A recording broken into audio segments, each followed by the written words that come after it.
Good morning, good morning. You are listening to Down and Dirty on WMNF 88.5. I am your temporary host today, Gene Suited. I'm filling in for John Dingfelder, who had a prior commitment. And I am in studio with Victor DeMaio. Victor DeMaio is the president of the Hillsborough County Democratic Party Hispanic Caucus and the principal of DeMaio and Associates, political consultants, a local man, a legend that... Born and raised. Born and raised, and we are here with Skip in the studio and Irene taking your calls. So I will give out the studio line. We would love to hear from you today. 813-239-9663 is the number to call, and Irene will put you through. If you would like to email dj@wmnf.org, and you can even send a text to 813-433-0885. Again, the number to call in the studio, which is, I'm assuming, is how most of you will contact us, 813-239-9663. So, Victor, I've known you since I moved here in 1999. That's right. Moved here from New Jersey. Yeah. So just a little bit about myself. I moved here with two friends, Paul and Pete Guzzo, also from New Jersey. I remember when we were coming here trying to figure out, why Florida, why Florida from New Jersey. People down here would say, well, anywhere but New Jersey. But it was really the weather. But I remember us looking at what would be, the biggest job markets. We were hoping to find a job. We had no plan. We had rent paid ahead of time for 3 months. We lived in a place called the Cove on Southwest Shore, which been there. We had heard pretty much everyone here had lived there at some point. And so it was between Flagstaff, Arizona, Las Vegas, and Tampa. Those were the three biggest job markets in 1999. Wow. Went out to Vegas, lost a bunch of money, said, all right, don't need to learn that lesson. And interestingly enough, the reason why Tampa was, a place we really considered was Paul came down with a girl to Ybor City. They visited a girl who we all knew who had moved down to Sarasota. They went to visit her and said, well, there's really nothing to do in Sarasota, but I can take you up this place called Ybor City. So Paul remembered, having a good time there. And so when we came down to visit, we came in and we're just checking it out, see what kind of apartment we might want, where would be a good place. And we stopped at the Chamber of Commerce in Ybor because we didn't know where anything was. Right. I needed a haircut. We were hungry and we wanted to get a drink. And I said, well, you're in luck. You can go over to this place, King Corona, and you could do all three things there. They have a barbershop inside of it. I was like, oh, that's great. So went in there. The late, great Don Barco was the proprietor. His son, Jerry, was also working there, also passed. And Don basically convinced us this is where you want to be. And so in August of 99, moved down and never looked back. So it's been a great time. And I've been working at La Gaceta newspaper since that time. So I would say, I started there in November of 99. So, 26 years and going. And our time here, certainly at La Gaceta, which is a trilingual, the only trilingual newspaper in America. We are a weekly political paper, try to deal with as much local as we can, whether it's the Hispanic community, speaking truth to power, the voice for the voiceless we try to be. And, I've learned probably more than I ever thought I would learn anywhere else than working there. It's a great way to be inside every, occupation, field, every issue. Politics. And that's how I know you, Victor. I believe through there. You certainly have been a source for us for quite a long time. And Mr. No Sabe. That's right. That's right. Well, in Spanish, it means I know nothing, I hear nothing, and I see nothing. Yeah, and there was also the what was it, the Green Hornet or the Obispo Verde. So a lot to talk about. Again, let me give out the number to call in the studio, 813-239-9663. We will take your calls on pretty much anything you want to talk about. Got a couple things that I'm going to go through that I think are worth mentioning. Whether you want to talk about the Rays Stadium deal falling through or what's going to be in the future for that. Certainly Donald Trump is the gift that keeps on giving. if you're a comedian. Yeah. It's always the low-hanging fruit. As a writer, I sort of now I cringe at writing about it because for his first 4 years, it was just endless material. And I thought, God, what am I going to add to this conversation? But, man, there's just always something there. So I comedy gold. Yeah. So I made it a point to try not to write as much about him, but it's hard. It's just the elephant in the room. It's not just the elephant in the room. It's the literally elephant is the the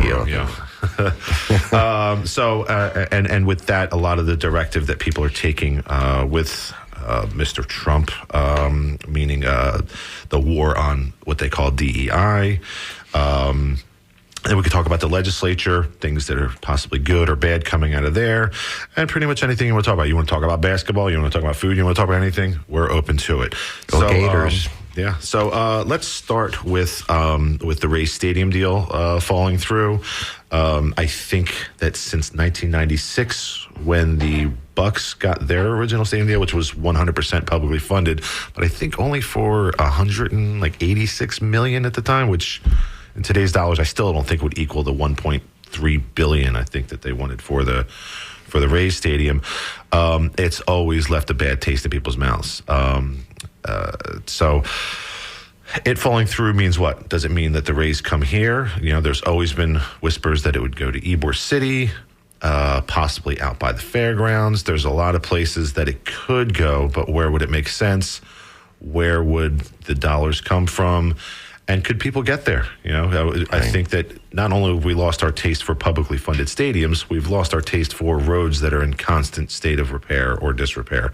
Right. So that's going to be a whole nother animal. If it goes to Ybor City, how are people going to get there? Because it's not going to be everybody living in Ybor walking over there. Right. One of the reasons why the Rays have had such a hard time getting people to the stadium, even though they put a fantastic product on the field. Full disclosure, I am a long-suffering New York Mets fan. Too bad. We have no problem with attendance. There's a Tampa connection to the Mets, a big one. Is it? Pitcher. What was his name? Oh, there was plenty. Dwight Gooden, who was my boyhood hero. Yeah. I saw him as a little kid, right, just 2 blocks from here at the Belmont Heights Little League. Yeah. Well, and I think he was on the same. I think on his high school staff. I want to say Floyd Yeomans was also on this. Like those 2 guys in one place. Wow. This baseball in Tampa has got an amazing history. Just with Hall of Fame. Wade Boggs. There's just Al Lopez. So many people that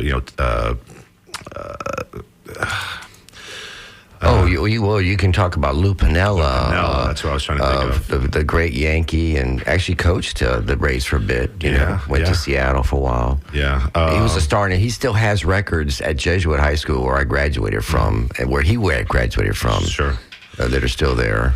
in baseball. So even though that the Rays have put a good quality product on the field, they can't seem to draw. Now, this season might be different because they're going to be playing at George Steinbrenner Field, where the Yankees play minor league ball and have their preseason games. So Harpins. They might sell it out there because of the interest of people wanting to go to those things. So I think it's going to be a great experiment to see if that interest is there. So I don't know what your thoughts are, Victor, as far as whether the public on this side of the bridge has a taste for it. What do you think is the prospects of what's going to happen with the Rays? Well, just in disclosures for people, of course, we know each other forever, but for people who don't know me, I'm your typical Tampan, born and raised here. Family's been here 120 years. My grandfather was the first doctor of the Italian Club. And my mom's side, my Cuban side, we're cigar makers a couple of blocks from here. Mom was born in 7th Avenue with Mike, and I was born just a couple of blocks from here myself. So if you talk about baseball, I remember my mom tells me stories because the Cuban leagues came here constantly to play, and we have a wonderful connection with Cuba, and Cubans are fanatical baseball fans. I mean, you can go down to Cuba and they'll tell you everybody's batting average, who's the hot players. So my grandfather used to have, he was a fanatical, but he would have all the Cuban baseball players at the house, and my grandmother would be making, black beans and rice or whatever to make them happy. So, and as a kid growing up, Al Lopez Field was right exactly where the Rays Stadium is now, and my daddy used to take me to the ball game. So, I was a Cincinnati Reds fan growing up in Tampa because we didn't have the Rays, obviously, and the great years of Johnny Bench and the big red machine and all that kind of stuff. So that was my first favorite team, and then of course we got the Rays, and I'm a fanatical. I love the Rays. But the thing is, and just to finish up what my experience is I was the first director producer of Sunshine Sports Network, which became Sun Sports, and then Bally Sports and Fox Sports, and that whole sports network in Florida was created to do baseball and football of Florida teams. So. Working on some of those contracts and stuff, I can tell you, baseball is probably the biggest sport. Why? Because they have 162 games, and that's a lot of airtime, and that's a lot of ad sales. So you're on the air a lot. Well, the market is huge. It's a sprawled market. And you and I've talked to me and says, "Well, my brother called me the other day. Says, they're going to go to Vegas." I go, "No, they're not going to Vegas. They're not going to Charlotte. They're not going to. Those are play games. The reason is but they because could go to Orlando." Right. The only team, you're absolutely 100% right. The only city that scares me is Orlando. Why? Because Tampa's the 13th largest. They talk us being a small, we're not a small market. We're the 12th, 13th market in the country. Orlando's the 12th, 13th market in the country.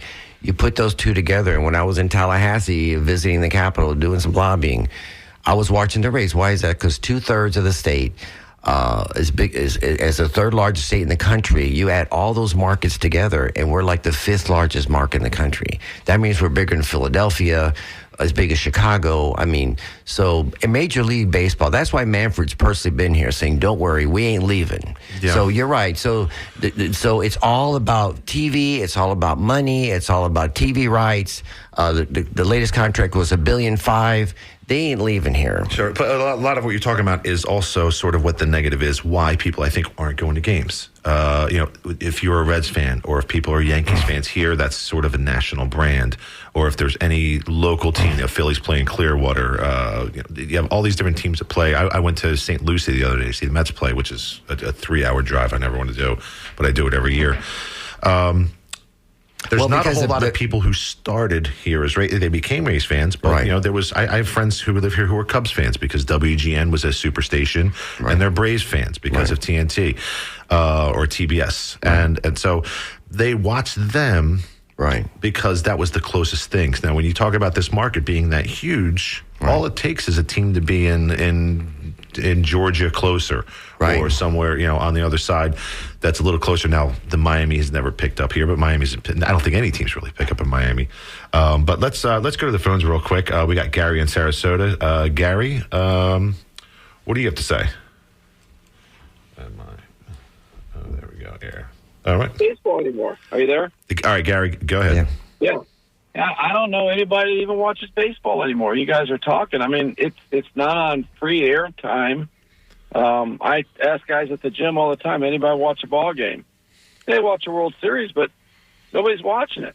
And when the Yankees come down, they fill the stadium because they got a big fan base. But I've gone to the Rays games, and I've seen more people at high school football games. There's no support, so... Well, it's a fair point, Gary, and I think a lot of people here, certainly high school football probably is bigger than baseball. I don't even know how they pay these guys the money they pay them because who's watching them? It's not like NFL on a Sunday. They own Sunday. They're not conjuring it out of air, Gary. I think it's, one, that the TV money is insane. Right. And while the people at the gym aren't watching it, there are certainly many eyeballs on it. Well, these are all athletes. So let's talk about TV. Okay, I have streaming off my computer, and then I have an antenna, free HD TV when you get about 100 channels. I got tired of the cable, so you can't watch a baseball game there unless you're paying extra money. Now you get it. Now you understand. But that's just it. It's like NFL. I won't pay to watch an NFL game on my TV. No way. They want to switch it all to, some other network where you have to pay. No, it's America's game. Put it up for free. If you can't make enough money with regular advertisement, the heck with you. I'll start watching. Well, Gary, and I think that's a calculated loss in their part. I think they're saying that we're not going to get Gary, but we got everybody else who wants to, and that's their rubric. But let's look at it from the base. Okay, he was talking about being in Cuba and the Cuban players. Mm-hmm. My brother, I'm a little older than he is. He has kids. He used to do Little League. Little League isn't even big. Now that's all these traveling teams. You got divorced parents. They don't have time to take their kids to sports. It's what kills it all. It starts down there where the kids don't even play. Well, there's certainly many choices, Gary, and thank you for your call. Yeah, have a great day. But it's a tough fight for baseball. Of the three biggest sports in the world, obviously, what we call soccer, they call football. I mean, that's worldwide. That's a sport. But in the U.S., football's king. It always has been. You know, it's been the king.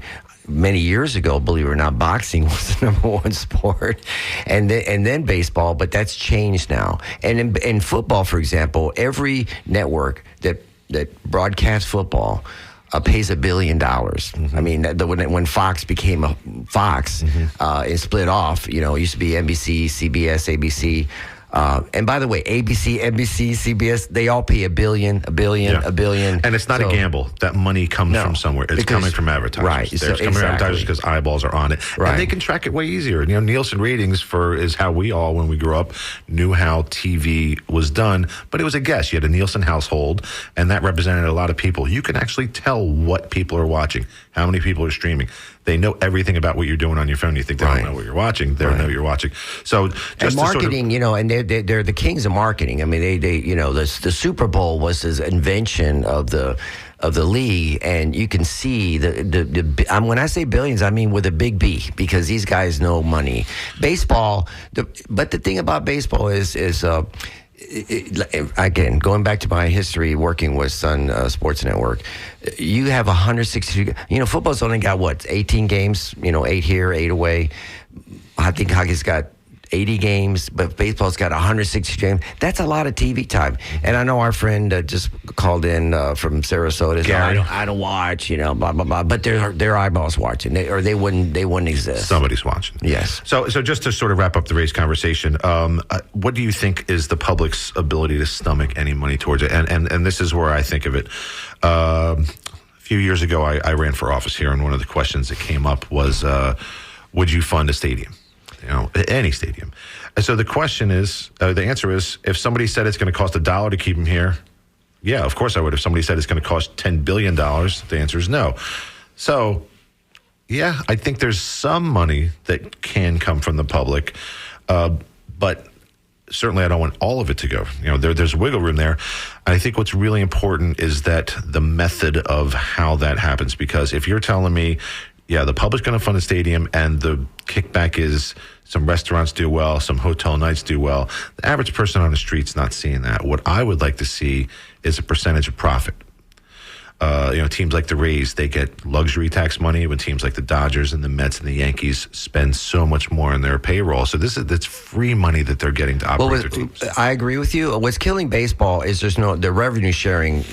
What makes NFL king is they have 100% revenue sharing. There's salary caps, there's revenue sharing.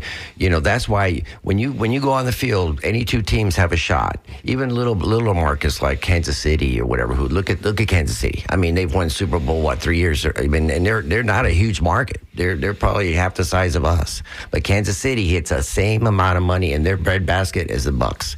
And it also hurts hockey to a degree. Hockey doesn't have a really good. They just went to ESPN. Let's see how that works out. But baseball's different. Baseball, it's sad because they need to do more. You know, they have this luxury tax where New York's got to pay Tampa Bay and blah blah blah. But you know, Sternberg isn't hurting. I mean, he bought that team for what? A couple $100 million, and now it's worth $1.5 billion. And I want to get this out before the show's over. The reason they're not selling the team is because Sternberg is asking for $2-point-something billion, and nobody wants to pay that.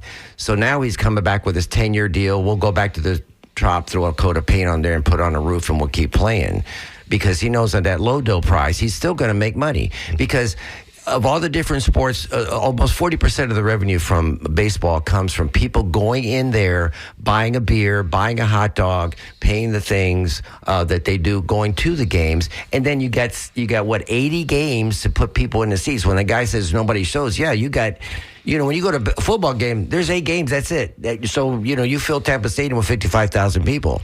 In baseball, you got to sell 80 games. That's a lot of games, and it's a drive and everything else. So, frankly, everyone else does it. They're depending on baseball more than any other sport is dependent on people coming to the game and putting their butts in the seats and buying that hot dog and popcorn overpriced hot dog. I would say dependent because the Rays are still they're making money. They're worth more than they bought it for. Yes. Not because butts are in the seats, as you said. And because of the market. We're huge. Let's go to the phone lines. We have Simon in Lakeland. Simon, go ahead.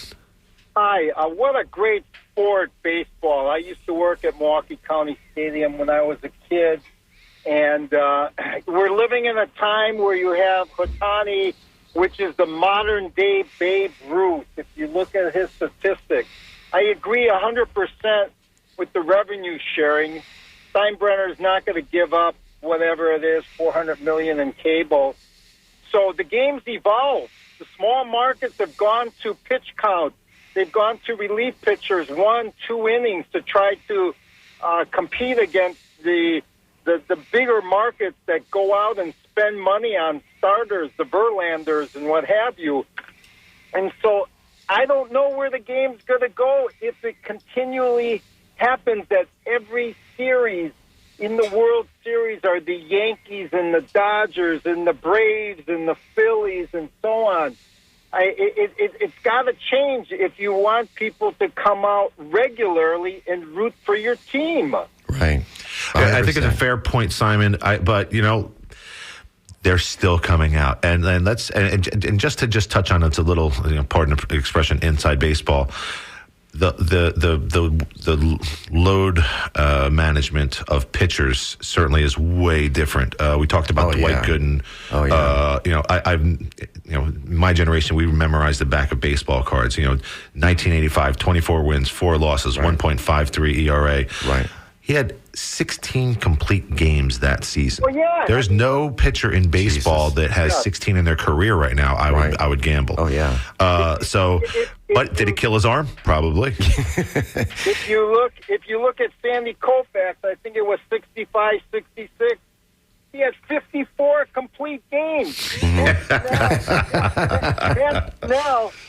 Now, when he won the Cy Young, he didn't have 1 complete game. Yeah. So even against, I don't remember if it was against the Mets in the National League Championship Series or in the World Series. The Dodgers, I think it was against. They threw 2 games where it was just relievers pitching. Didn't use a starter. Right. They made that calculated gamble.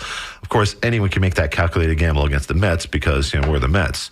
But it's just where the game is now. These guys get paid a lot of money, and they're worried about any little thing, any little twinge. They're going on that on the disabled list or whatever. I think baseball calls it the disabled list. They're watching these arms, and that's how you keep them in the seat. You can't put. And there's great stories. Koufax, I saw that series on PBS that was done about baseball, the history, and the greatest story. Koufax, who people don't know is Jewish. In the middle of the World Series, it was Passover or something. Well, he couldn't pitch on a Saturday, and he couldn't. Oh my God! And I never dreamed of that story, but it was a thing, And he was very Jewish, and you don't think about him being Jewish, but he was very religious too. So there's a million stories like that in baseball that are part of the. Even in Tampa, I grew up with some kids at West Tampa Little League, and they won the World Series. There was years and years, the Taiwanese kids.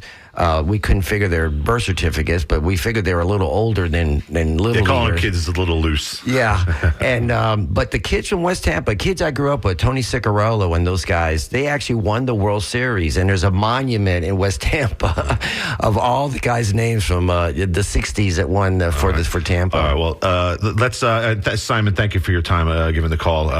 I will say that Let's wrap up sports talk on Tampa Bay's number 1 sports talk radio, WMNF. We can do a sports show.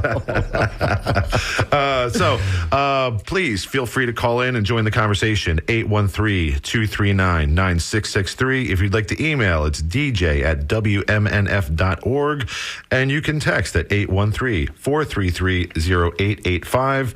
Again, the number to call in, 813-239-9663. So let's move on, Victor. Can we do one last thing? It's in my head about the stadium. You're on the my clock. reason for Tampa not getting it is just piss poor leadership by our elected officials, and I just got to say that because, frankly, in the olden days when we got the stadium, when we were going to lose the Bucks, it was because we had a great.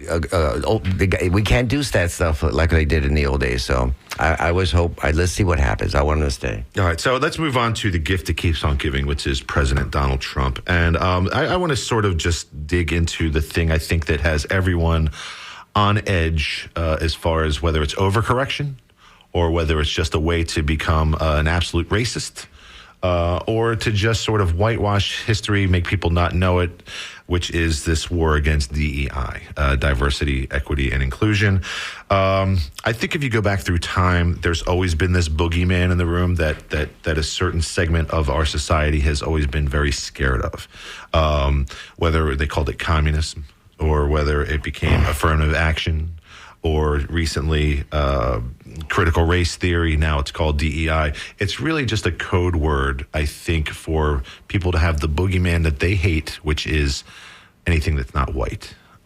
So I think that, certainly is there a little bit of overcorrection sometimes from, let's say, from our side, from the left side? Sure. Yes. But we have these men in power, white men in power, who are telling everyone that you're not going to make us feel ashamed of being white. As a white guy growing up in New Jersey, I never had any problem where I thought, oh my God, I'm so angry that you were making me feel bad because slavery happened. I didn't do it. I can certainly acknowledge that it was one of the worst chapters in the history of this country, and any slavery in the world is what a terrible thing, Right. Indentured service. So we have this war on it, and even in the legislature, let's take the dismantling of the Department of Education. There are certain things that they're not going to get rid of in certain fundings and scholarship, the money that's going out. But what will be ended is anything that they deem DEI funding, which is anything to do with inclusion. A lot of things get lost in that. And then, of course, you have the hypocrisy of it, which is you have these people who tell you about I'm not going to have this unelected judge tell me what to do, and you need to be a voice of the people, and it's a mandate by the people, whoever's there. But then you have a guy like Governor DeSantis who rails against DEI, and then he appoints the former Lieutenant Governor Jeanette Nunez to be the head of FIU University. No education background, just, hey, I think that this job that you're doing as Lieutenant Governor is completely useless, so I'm going to have you run this university, which is a very important thing to be the head of a university. Right. USF right now is having a search for their head, and one of the big fears, as Patrick Rantega wrote in his La Gazzetta, as we heard it column, is that maybe Senator Jay Collins might end up getting the USF appointment, which wouldn't make any sense. But it's this idea that maybe only white men can run things, and every once in a while we're going to throw a bone at someone like a Jeanette Nunez, who you check off 2 boxes, Hispanic and woman. Somehow they don't consider that a DEI hire. But if you're a liberal person, or if you're at with a liberal arts college and any kind of hire like that, or any education, that's bad. When the governor does it, it's okay because it's his person. So even in the legislature right now, Victor, they have a bill introduced to eliminate the position of lieutenant governor. After seeing the last 30 years of lieutenant governors, I'm not against that. I think that's probably an okay thing to do. But what are your thoughts? Well, I mean, even the president of the United States, technically, the vice president, what does he do? He waits for the president to die. I mean, unless the president wants to give him something. We have had when I was press secretary to Governor Bob Graham and Senator Graham, we had, he gave the lieutenant governor certain jobs. He put Wayne Mixon in charge of the Department of Commerce and gave him other duties to do. So it's not a totally useless job.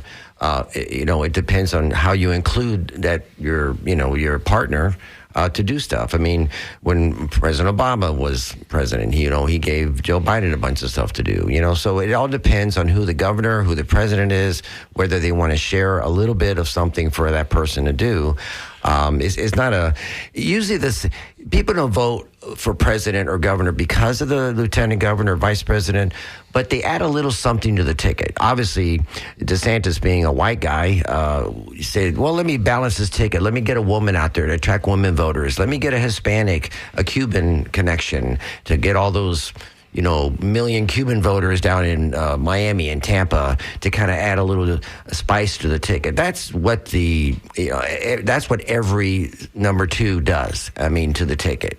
It doesn't make the 100% of the election, but it makes it. Our elections are decided up and down the ladder by 1 or 2 points. I mean, just by the hair thinnest margins. So that little extra you give to your number two person. Even the Democrat side, Charlie Crist had a Hispanic woman, who was head of the school teachers union down in Miami. So you get the balance. You get the St. Pete, Miami. You get the DeSantis, who was. I understand why they choose them. But even let's just say you were talking about the president. I remember when I was a kid. They give each first lady a job. Now they're, if there's ever a female president, it'll be the first gentleman, I think they call it. Sure. But never really known what the vice president's done other than what you said. So I don't know what any of our lieutenant governors have ever actually done other than wait for something bad to happen. But let's circle back to the DEI conversation. As the president of the Hillsborough County Democratic Party Hispanic Caucus, what are some of the struggles that you're seeing and what you're fighting as far as this directive, and how are you combating it? Well, I have to preface everything by saying, if you think that discrimination doesn't exist today, you're sorely, sadly mistaken, because it does. It's not as open it was, when the guys in the white hoods from Imperial Polk County were running around burning crosses. But even when my mom grew up in Ybor City, even though Tampa's a melting pot, you had Cubans, Italians, people from all walks of life coming and working together. There was still discrimination. My mom was Cuban, and she was spat upon going to school as a little girl. Even myself, going to the Academy of Holy Names as a kid, there was people in the upper crust, where there were Crew Gasparilla or Palmer City Country Club, here I'm a kid from West Tampa whose parents happen to be Catholic. They wanted to send me to a good school. So there's that pecking order. There's a book out called Class. People should read. It's about, we don't have class systems like they do in India or England, but it's there. And that's where DEI comes in. Now, yes, there's backlash, like you said at the opening, where, white guys feel, gee, I lost a job to a black guy. That's not fair. Well, you talked about, yes, we've had a long history of slavery in this country. We had a civil war over slavery in this country. So I don't think it's gone away 100%. And that's why it's controversial now. Some people say, well, yeah, we're equal. Even when we had separate, even in Tampa, in St. Pete, the whole state, we had segregated schools. White kids went to their school, black kids went to their school.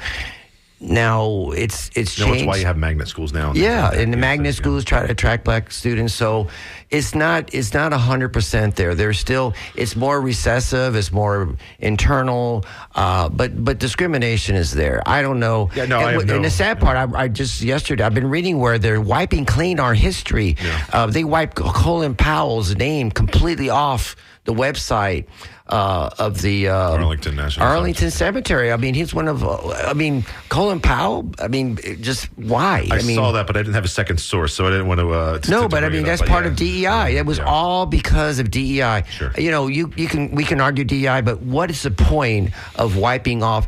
They took off the Enola Gay. They dropped the first atomic bomb in the world because some AI program saw the word gay, and gay happened to be the name of the mom of the pilot or something of which the there's plane. A whole history to that too. Which imagine the plane that dropped the bomb that killed quite a few people. Right, but it's because gay was the name of the plane. So it's just stupidity. Some of it's stupidity, really. But here's the thing about that: it's people are more emboldened now, of course, to be outwardly racist, and they can say whether it's who they call illegals. But that, I think, pales in comparison to other discrimination, which is just sort of out there now, which is if you're a member of the LGBTQ plus community. Being gay, that we made so many strides. When I say, well, I'm not gay myself, but with the gay community, the LGBTQ plus community has made so many strides towards equality and towards getting the same rights as everyone else has, and to be able to live their lives in peace. There's this absolute war, and it's spoken out loud. To be gay now, it's that because I don't think you should be, and it goes against my beliefs, I can discriminate against you. And we have laws that say you can't, but the law of the land and the rule of law just seems to be ignored right now. And I don't know. I'd like to say I don't know how we got here. I think we always were here. Just people didn't talk about it outside. Exactly. That's exactly what I said. Right. So when we say we're making strides, I think it's about people are staying more quiet, which is great. I don't want to hear your racist views. Right.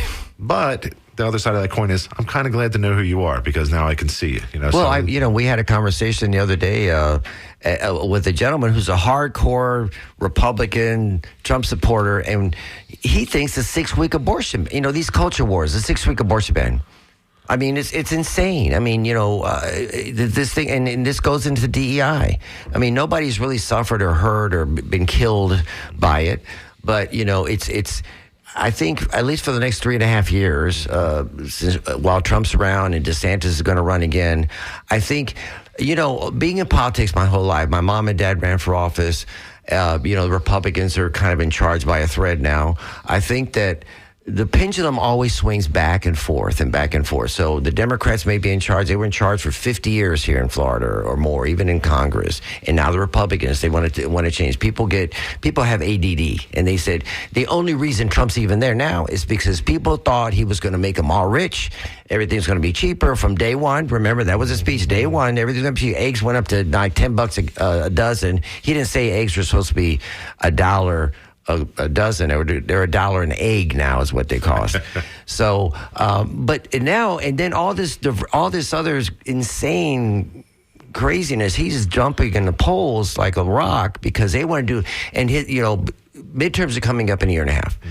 So that's when, if the Democrats get their act together.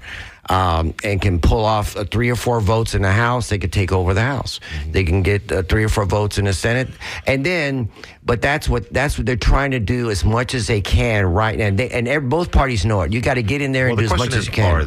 Are they doing it? Because I would say that today's Republican Party of Florida, and I'm not saying all Republicans. I have a lot of Republican friends. I love you. We both have try to Republican. keep politics out of friendships. We may differ in ideas, but when you enact things to hurt people, that's different.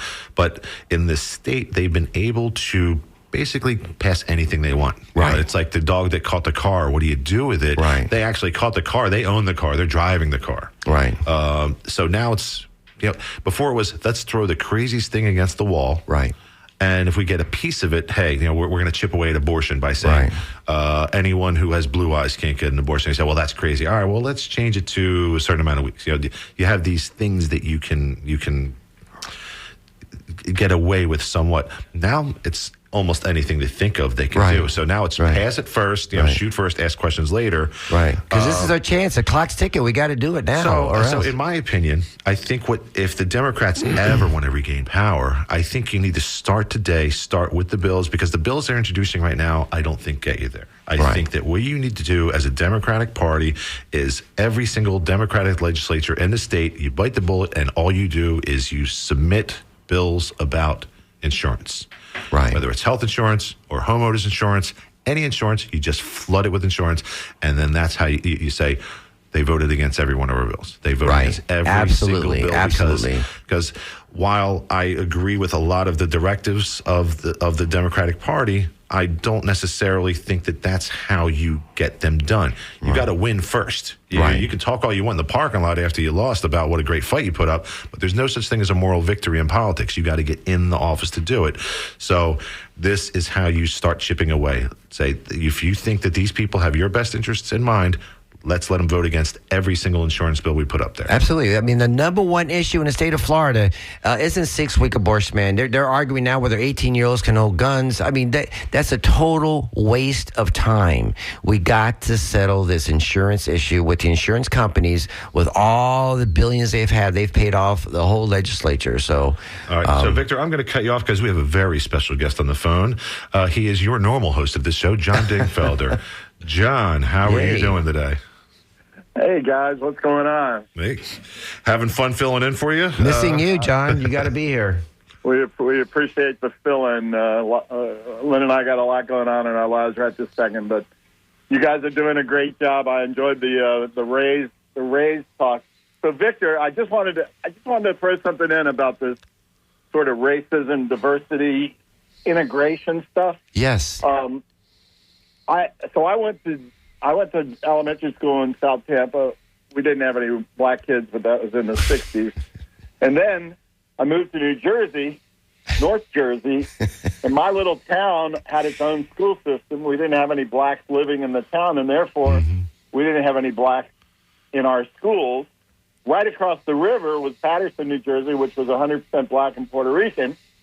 And nobody thought to bus across the river between school districts. I always thought it was really hypocritical of Northerners who had these segregated schools to point their fingers at the South and say, hey, you guys need to integrate. How come they didn't integrate up there? Well, I heard in the history, if you study history, the biggest fights they had during integration wasn't so much in the South, but Boston. Boston had the biggest, bloodiest fights for people not wanting to integrate. Exactly. You know, Boston's, 80% Catholic. You know, you're supposed to love your fellow man. But, even in my school, there was like maybe one black gentleman in my elementary school and maybe two at Jesuit at the time. It's changed, but it's still, it's not like public schools. And I don't know that charter schools are helping either, charter and the other schools that are out there. Well, John, as someone who was also schooled in New Jersey's public school system, and you brought up a good point, which is each township or each little town has their own school board. And you have the border, and you went to the school within your border. And that's why that integration didn't happen. It was that we're going to keep the people who are in our areas. And where a lot of New Jersey schools failed was that the money wasn't in those towns because each town supported its own school system. So if you had a town that had houses that had a lot of property tax, well, everywhere in New Jersey has a lot of everything tax. But you had to be able to have the money for those schools. So you had a lot of schools in urban areas that could not succeed and became mostly minority because of that. Now, Glassboro, New Jersey, where I went to high school, we were about 50-50. It was white 50%, and then black, Puerto Rican, Cubans maybe, but that was the rest of the school. Yeah, Gene, my mother went to school high school in Patterson, and back then it was fairly integrated, and in the 30s and 40s and that sort of thing. But then in the 60s and 70s, and her high school was East Side High School, where they had that movie about the Lean on Me. But principal walking through the school with a baseball bat. It was a failing school, and ironically, it was 5 miles away from my Lily White High School. But I just like to point out the hypocrisy of a lot of Northerners when it comes to that issue. But anyway, you guys are doing a great job. Keep it up, and we'll be back soon. All right, John. Thank you so much. Hopefully, we do you an honor. All right, and we will you can also do the same thing as John Dingfelder did. You can call in 813-239-9663 is the number to get in and speak to myself or Victor DeMaio. Irene's taking the calls, and maybe even Skip wants to talk to a caller. So the whole idea about whether it's schools or the hypocrisy of people not having integration, I think that a lot of times what happens, to speak poorly of my brethren, is that, well, maybe it's not poorly, but I know when I first moved here, I'm trying to think of a clean way to say that. They say that excrement runs downhill. Right. So a lot of people come down to Florida, they try to start a new life, right? Like they had whatever going on. I had a woman tell me, like, you can't believe people down here, they all just come down here with lies and they just want to try to reinvent themselves. Well, hey, well, good for them. But one thing people did not want is a bunch of us guys from New Jersey or New York or wherever coming down here and saying, well, this is how you should do it. They don't care about our opinion, right? Right. Like, you guys think it's so great. Why'd you ever leave there? We used to say we were apostles sent from New Jersey to spread the good word of the Garden State. Oh, my God. And sweet corn and blueberries. But that is the conundrum I face, because while they hated that, the one guy who is the ultimate huckster, who even we up there just knew was a complete joke, Donald Trump, is dictating to all of these people in the South about how it should be and how he's the only one who can get it done. Like, how do those two things maintain? Don't come down here with your northern ideas and tell us how to do it, but we're going to listen to our Lord and Master Donald Trump on everything else. Like, what do you think, Victor? Well, some of the greatest leaders in the world, if you go back to history, I look at Donald Trump, and there's been a million books written about Donald Trump. His biographer that did he likened him to a carnival barker. When you're a little kid and you went to the carnival or the fair, and you put your there's a guy out there, hey, come and see the fat lady who's got a beard and married to the short guy, and you go, oh wow, that sounds cool. We go in there, you pay your buck or whatever, and you walk through, and there's a fat lady sitting with a guy, and he's like, you walk out, you go, man, I just got taken, you know. Yeah. And here's a guy who's declared bankruptcy a handful of times. He bankrupted 3 casinos. Casinos. You know how they build casinos? They don't build them because people win. They build them.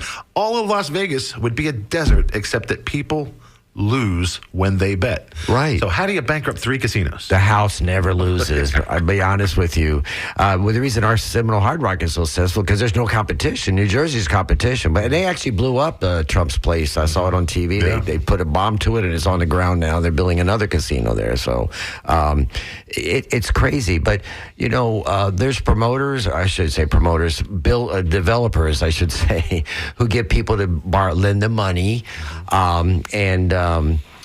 And it's even in the art of the deal, when he went bankrupt, one of the many times he did, because in the building industry, and I've been involved partially in that, even in Florida, you have recessions all the time, every 10, 20 years, you get built out, you build too much, and then you got to take a break. And then people, you try to build as fast as you can to make as much money as you can, and then the bottom falls out. In his case, that happened 5 different times. So he actually went to all the biggest bankers of the world and sat in a room and said, well, either you guys are going to lose every penny you got, or you lend me more money. Mm-hmm. And he's the only guy on earth that they could probably do this. And they lent him more money so they could get out of the hole they were already in. I mean, we're talking Chase Bank, Bank of America, all these guys that wouldn't, you try to borrow a car now to see how lucky you get. But that's how Donald Trump is so successful. He appeals. He's a great marketer. He's a great, he appeals to the lowest common denominator. He gets to those people. His guy's a billionaire probably, right? But he appeals to the poor guy on the street. I understand that he's gregarious, and I understand that he certainly can be the lord of the living room and make you feel like right. But at a certain point, your conscience has to kick in. Your moral code has to kick in. And when you hear him say things off the cuff that you just know don't jive. And I'm not trying to re-legislate whether or not Donald Trump should be or should be. Like, he's our president. He's going to be the president for the next 3.5 years. Well, this ties into But what I'm talking DEI. about is the hypocrisy of people not wanting people like me to come down here and tell you how smart I am. Although I've been here half my life now, so I don't know if I'm still a Jersey guy or if I'm a Tampa guy. I guess you never can take it out of you. But how does he become the guy? Just being charming? Because there's a lot of charming people down here. No, it's true. And this is, listen, as 2 former Alta boys ourselves who do politics for a living on the side, I can tell you that he has been very successful, and this ties into DEI, because he's tied into those, I hate to say, people who have lost their jobs to a minority. He's real zeroed in on those people who feel disaffected. The union guy who's lost his job because his factory closed and they took it to Japan or Mexico or China or Canada. He's tapped into that, and he sells you on the sizzle and like a promoter, just like and that's what he's really good at. And we need to get back to the basics, like you said. Our number one issue in Florida is insurance. And on a national scale, instead of all this crazy stuff that's going on, I've talked to a lot of Republicans said that why is Elon Musk going in and just because of the time factor, they want to get in and get out fast. But, when I have friends who worked in the Clinton administration, they had a reduction in force of 800,000 federal employees. But they sat and they went to each department one by one. Can we get by with one less person here, one less person there? Can we do this with... Well, I don't think we can compare this administration. No, but I'm just saying. But the problem existed. is, but that's what's going crazy now because Elon Musk is going in there. Okay, we're just going to fire. There's 800 people. We're getting rid of 400. Ask questions later. Yeah. Let's go to the phones real quick. We have Nicole. Is it Nicole in St. Pete? Hello. Hey, Nicole. How are you today? Great. How are you? I'm good. Actually, this is the first time I've ever heard your show, and I just wanted to call in and say that earlier the gentleman had said, that there's a lot of people that are scared, and, these emotions and, fears of DEI are fears. And that, one of the examples he said was, these white people are saying, black guy's taking my job. Well, how many black people do you think say, a white person's taking my job? That's or true. a Latin person says, a white person is taking my job. Yeah. Because, they're white. So how many times do you think, what do you think the numbers statistically are between those two? Well, that was the whole idea, I think, behind affirmative action. That's the whole point, yeah. And, exactly. and Nicole, and what drives at it. I remember when I ran for office, and one of the the questions that you can get is, two people apply for a job. As a white person, black person, who do you hire? Right. The answer is both being equal. This is within the city of Tampa. I'm going to hire a black person. Not because they're better, but because of how they're represented within the city government. When you looked at Tampa city government, people who were heads of departments, and this is really about department head, that the representation wasn't there. It wasn't commensurate with the people who were in the population. It was way underhired. Seeing the rainbow of people that live in our country. People forget, they don't want to talk about the melting pot of America anymore. You all were talking about different schools. I grew up in St. Petersburg. I grew up at the time where they actually had, a line of demarcation. You had the white side of the tracks and the black side of the tracks. And I lived in the northeast section of of St. Petersburg. And as a elementary school, 4th and 5th grade, I was bused all the way to Perkins, literally on the other side of school, because the politicians who are running our city said, we have to have, a different perspective of our city. So we're going to start with our kids. So as they grow, they can see color. And I was literally the only white kid in my class. That's how I grew up. Wow. And it's an interesting point, Nicole, because I remember someone talking about it was like a book, and it was let's just say it was an astronaut, somebody or a brain surgeon, whatever it was, who was black. And you think, like, what a great thing for young black children or whatever the minorities to look up and see that's normal. That's something that can happen. But I was corrected that while that is important, what's more important is for white people to have that normalized so that they can say, hey, maybe the rest of the world isn't exactly white. I'm not getting a downgrade because my surgeon's black or because, whoever it is, there's a lot of that. So, yeah, Nicole, it's a tough, crazy place out there, and that certainly. Well, I just have to say, if I can finish what I wanted to say, is that that impacted me in a way which I didn't have any idea about at that time because I was a kid in school. I ended up going into middle school near my house, but all my friends, multicultural friends. As I grew up, I moved, kind of out of St. Pete area. I moved down to Miami. I, met a wonderful guy, got married, went to school. We're middle-class people. We were able to buy a home in Little Haiti. I live still in Little Haiti. I have a daughter who grew up in Little Haiti. And Nicole, I'm sorry, but I have to cut you off just right now because we got about another minute. So certainly, Roy, thank you so much. Thank you. We appreciate. Keep listening. And Nicole and anyone else, please continue to listen. We got about a minute left, Victor. So you got any closing thoughts? 30 seconds. No, thanks. I appreciate coming on the show. It's been a lot of fun. We should do it again. If John needs a break, we'll be happy to pop in here and yap away. We got a million more stories. I could talk for hours. We swear, John, we're not coming for your job. All right. So, it was a great time. Thank you so much, John, for being here. John will be back. I'm sorry for letting us be here. John will be back next week with Down and Dirty. But I had a good time, and I appreciate being here. Fun. Thank you, Skip, for holding it down. Thank you, Irene, for taking calls. And I will say, good time. Keep listening to WMNF, and I even got 15 seconds to say. And if you want to donate any money or take care of the station, go to WMNF.org. And thank you so much, everyone. And have a good weekend. All right. WMNF Tampa.